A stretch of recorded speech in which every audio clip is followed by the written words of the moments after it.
नमस्कार, स्वागत आहे तुमचं माझ्या एका नवीन रेसिपीमध्ये।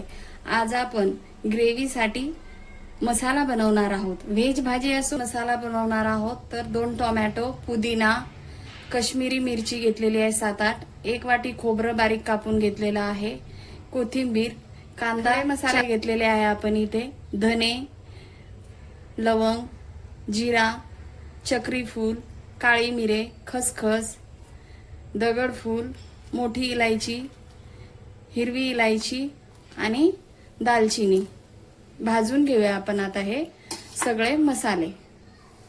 गॅसवर आता आपण पॅन ठेवलेला आहे, खोबरं भाजून घेऊया। सुरुवातीला आपल्याला खडे मसाले भाजून घ्यायचे आहे। तेल टाकून घेऊया थोडंसं।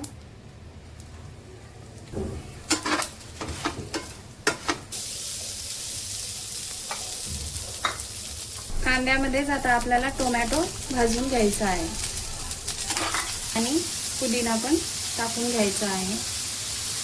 त्यावर मिक्सरमधून वाटून घेऊया।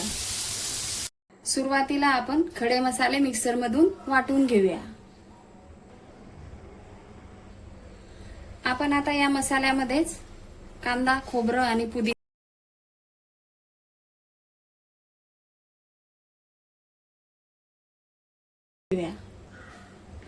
अशा प्रकारे आपल्याला मसाला वाटून घ्यायचा आहे। आता हा मसाला